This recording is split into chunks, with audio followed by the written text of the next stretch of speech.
નમસ્કાર મિત્રો, સ્વાગત છે તમારું ગુજરાત ખબર ચેનલમાં। હાલ રાજ્યના વિસ્તારોમાં વરસાદનું જોર ઘટ્યું છે, પરંતુ આવનારા દિવસોમાં ગુજરાતમાં વરસાદનું જોર કેવું રહેશે અને કયા વિસ્તારોમાં કેવો વરસાદ વરસશે તેને લઈને ગુજરાત હવામાન ખાતા દ્વારા મહત્વની આગાહી કરવામાં આવી છે।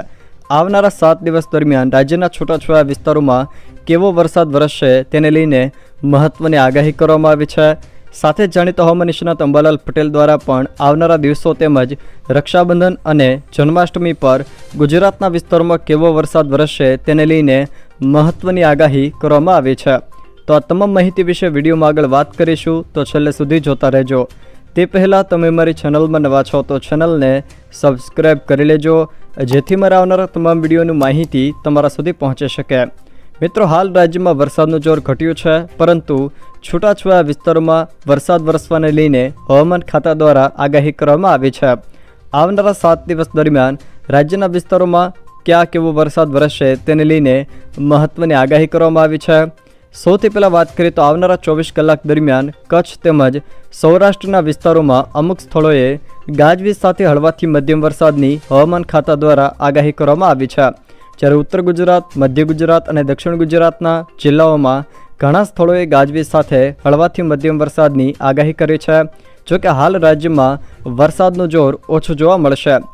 તે સિવાય જો મિત્રો વાત કરવામાં આવે તો 9 તારીખે કચ્છ, દેવભૂમિ દ્વારકા, જામનગર, મોરબી, સુરેન્દ્રનગર, રાજકોટ, બોટાદ, ભાવનગર, અમરેલી, ગીર સોમનાથ, જૂનાગઢ, પોરબંદર અને દેવભૂમિ દ્વારકા આ જિલ્લાના અમુક સ્થળોએ ગાજવીજ સાથે હળવાથી મધ્યમ વરસાદની આગાહી કરી છે। તો બનાસકાંઠા, પાટણ, મહેસાણા, સાબરકાંઠા, અમદાવાદ, ગાંધીનગર, અરવલ્લી, ખેડા, મહીસાગર, પંચમહાલ, દાહોદ, આણંદ, વડોદરા, છોટાઉદેપુર, ભરૂચ, નર્મદા, સુરત, તાપી, ડાંગ, નવસારી અને વલસાડ આ જિલ્લાના ઘણા સ્થળોએ ગાજવીજ સાથે હળવાથી મધ્યમ વરસાદની આગાહી કરવામાં આવી છે। જોકે 10 તારીખે પણ એ જ રીતે વરસાદનું જોર જોવા મળશે, જેમાં કચ્છ અને સૌરાષ્ટ્રના વિસ્તારોમાં અમુક સ્થળોએ ગાજવીજ સાથે હળવોથી મધ્યમ વરસાદ વરસી શકે। જોકે ઉત્તર ગુજરાત, મધ્ય ગુજરાત અને દક્ષિણ ગુજરાતમાં ઘણા સ્થળોએ ગાજવીજ સાથે હળવાથી મધ્યમ વરસાદની આગાહી કરવામાં આવી છે। તો 11 તારીખે રાજ્યમાં વધુ વિસ્તારોમાં વરસાદનું જોર ઘટી જશે, જેમાં કચ્છ અને સૌરાષ્ટ્રના વિસ્તારોમાં વરસાદનું જોર સાવ હળવું થઈ જશે।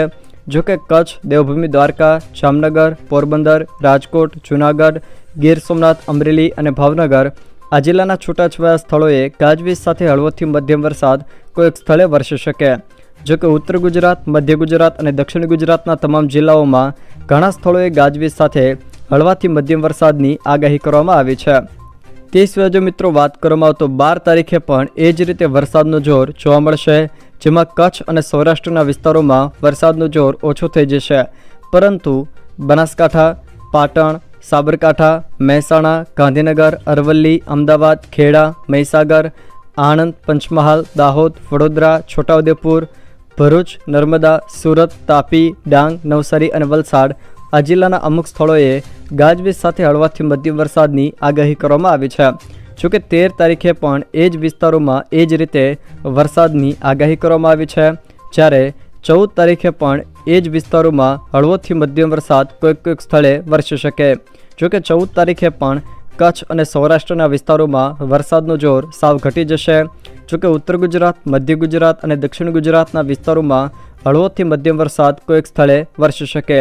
તે સિવાય અન્ય કેટલાક હવામાન મોડેલો પ્રમાણે વાત કરીએ તો આજથી લઈને આવનારી 16 તારીખ સુધી ખાસ કરીને ઉત્તર, મધ્ય અને દક્ષિણ ગુજરાતના વિસ્તારોમાં વરસાદનું જોર જોવા મળશે। જોકે આ દિવસો દરમિયાન સૌરાષ્ટ્ર, કચ્છના કોઈક વિસ્તારોમાં હળવા ઝાપટા વરસી શકે, બાકી તમામ સ્થળોએ સારી એવી વરાપ પણ જોવા મળશે। તે સિવાય જો મિત્રો વાત કરવામાં આવે તો જાણીતા હવામાન નિષ્ણાત અંબાલાલ પટેલે આગાહી કરતાં જણાવ્યું છે કે રક્ષાબંધન અને 7મ આઠમ પર ગુજરાતમાં ભારે વરસાદનું જોર રહેવાનું છે। જોકે નોંધનીય છે કે 2 દિવસથી વરસાદનું જોર ઘટ્યું છે। અંબાલાલ પટેલ દ્વારા વરસાદને લઈને આગાહી કરવામાં આવી છે, જેમાં હવાનું દબાણ હળવું રહેશે તેવી શક્યતાઓ વ્યક્ત કરવામાં આવી છે, જેના કારણે રાજ્યના વિસ્તારોમાં હાલ વરસાદ ઓછો થયો છે। જોકે આવનારી 17 તારીખ સુધી રાજ્યના વિસ્તારોમાં વરસાદનું જોર હજુ પણ ઓછું જોવા મળે અને ખાસ કરીને સૌરાષ્ટ્ર, કચ્છના વિસ્તારોમાં સારી એવી વરાપ પણ જોવા મળી શકે છે। જોકે છૂટાછવાયા હળવા ઝાપટા વરસી શકે છે, પરંતુ ભારેથી ભારે વરસાદ વરસે એવી કોઈ જ શક્યતાઓ રહેલી નથી।